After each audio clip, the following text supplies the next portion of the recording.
Hey everyone, this is Lenny here. So I just got home from watching Furiosa, a Mad Max Saga, and I just want to talk about the movie real quick. I'm going to actually do a spoiler review, but this is just really my immediate thoughts. So I apologize if this is going to be a bunch of word vomit or if it seems like I'm trying to get my thoughts together and it seems like I'm still working on getting my bearings because my mouth is moving way faster than how my brain processes. I apologize in advance. But yeah, so Furiosa, a Mad Max Saga, is the fifth Mad Max movie, or at least in the fifth movie in the George Miller Mad Max universe. George Miller, man, dude is 79 years old and is making this insane movie. And so this is a prequel of Fury Road from 2015. And if anyone knows me, knows that not just that I love the Mad Max movies, but Fury Road is one of my all time favorite movies. This is actually my most anticipated movie of the entire year. So I went in with the super highest of expectations. So just to get into the plot real quick, and I'm sure anyone that's watched the trailers or has followed the Mad Max saga kind of knows what this is about. So Furiosa is very young. She comes from a place called the Green Place, but she is kidnapped by Chris Hemsworth's character, Dementus, and basically the entire story is Furiosa trying to get back to, her home, and as well as getting revenge on the person that pretty much took everything away from her. One, the two main performances, Anya Taylor-Joy and Chris Hemsworth, they're both fucking fire. They're fantastic. Anya Taylor-Joy, she barely speaks in this movie, and that's kind of a thing of the Mad Max movies. The main protagonist just doesn't speak a lot. They do a lot of acting with their physicality, with their eyes, with their face. And Anya Taylor-Joy, she has those eyes and she has that stare, and she's so good with acting with her eyes and with her body language and everything like that. And you really get this sense of this person that is just full of rage, and she is just completely focused on one goal, and that is revenge, and that is to get everything back that she feels was taken away from her by Dementus, played by Chris Hemsworth. And I think this is my favorite performance by Chris Hemsworth. I'm going to say this a little later in the spoiler review, but I think if I remember, there was a whole thing about him supposed to be playing Hulk Hogan, and in a biography, and I think that kind of fell to the wayside, or it's in development hell or anything like that. Listen, he has to be the one to play Hulk Hogan.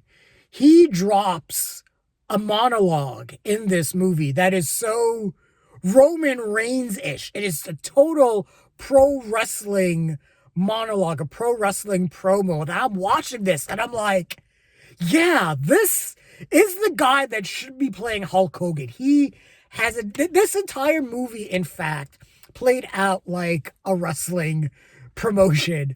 There's a lot of layers to that, and that's something I'll explain. But yeah, the performances was really good. The movie also reminded me of Kurosawa film, Sanjuro, and no, Yojimbo, sorry. And that has Toshiro Mifune, and he's basically pitting two warring factions against each other. It's not exactly the same thing, but there's the same process of Furiosa being caught between these two warring factions, Dementus's faction and Immortan Joe's faction, and they're warring against each other, and Furiosa is really caught in the middle of all of that. And she really doesn't hold real allegiance to either. Obviously, at one point, she avoids being part of, Morton Joe's brides. I'm not going to get into that. That's more spoiler talk. But let me just get into the actual filmmaking. This movie is cinema in a few ways. So one way you can test how great a movie is if you can watch it and tell what's going on without the sound. And, if a movie is able to tell you what's going on and you can just still figure it out without even the sound going, you've made a really good visual movie. And Furiosa is a visual masterpiece. I could watch this movie without the sound and still be able to piece together the story, especially the beginning, because it's very, very clear how George Miller puts everything together, working with the cinematographers and working with the production design and everything like that to really put together a really clear picture and image of Furiosa's world at the beginning, how things played out, the relationship she had with her mother, and that whole dynamic, her getting kidnapped. It was all perfectly told visually, and I didn't need the sound. But then you do add the sound to this movie, and it just enhances it tenfold. And this is one of those movies that, man, the sound design is just killer. I watched this in IMAX, and I mean, you hear every throttle of the engine, every gunshot blast. You hear like the chains going off, just the music, how it builds and swells and mixes with the sound design. I mean, all of this stuff just gels so well. And on top of all of that, we get the stunt work and the car chases and the special effects and the practical effects with all of the stunt work and the camera work. And my God, it's just insane how George Miller works with his team to move his camera around, to tell, certain things, to get in close to their characters, or to get in close with the engines, to tell this, to say this engine's about to power up, so we just get a big quick zoom of that engine. You kind of get an idea real quick of what's going on. And at the same time, this world that George Miller has created is so expansive, and this really feels like the first movie in the Mad Max universe that feels like it is really, truly expanded. Well, Beyond Thunderdome felt like a little bit of an expansion as well, but this feels like, man, we are really going out there and discovering different parts of, this Mad Max universe. We're getting into kind of how things started. When the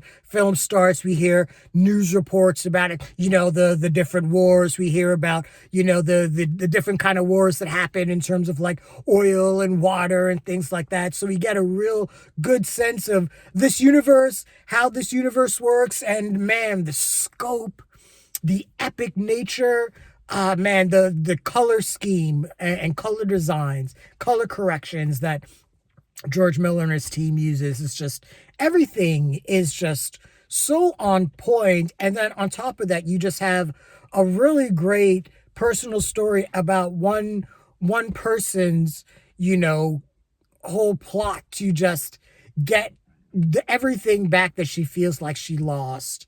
And it's just so well acted by Anya Taylor-Joy. She is really the anchor of this film. And, if she, if her performance didn't work, this movie wouldn't work. And I really feel that she was excellent. I love Charlize Theron as Furiosa in Fury Road, but man, Anya Taylor-Joy did some work here, and it's just fantastic. And this movie is just, man, it's just everything that I really asked for. And as a movie fan and as a movie critic and as someone that, is deep into the history and lore of cinema, this is the kind of movie that makes me say, man, this is cinema. Like, you really feel George Miller's passion. You really feel like, and again, this guy is 79 years old, and he feels like someone that is like, it feels like me when I first discovered 8mm film and was like, I'm going to make movies on my own and I'm just going to be stupid with it. I'm just going to do a bunch of stupid shit. I mean, George Miller, he may be like, at heart, the youngest filmmaker alive right now, because his movies just feel so energetic and so youthful, and they just have such an energy to them, and they're just so dynamic, and I just love this world. This right now, I mean, is probably right up top with Kingdom of the Planet of the Apes as like my favorite of the year right now. I'm gonna watch this again because this movie was fire. It really was, man. There are things that happens in this movie that are insane. There are visuals that happen that I'm just like, I don't know how they pulled that off. And it's like I said, it's just a visual treat. It is a visual masterpiece. It is an auditory masterpiece. It is just, like I said, this is just cinema. This is just how you make a movie. And on top of that, like I said, it was super entertaining. I was never bored. I just loved every minute of this movie. So see this movie, see this in IMAX. I'll be back sometime later, when I can, with a spoiler review and give you kind of my thoughts on the actual ins and outs of the actual story of Furiosa, a Mad Max Saga. But if I was going to give a rating right now, and this is a spoiler in terms of the rating that I'm going to give it when I do the spoiler review, but yeah, this is a prestige movie.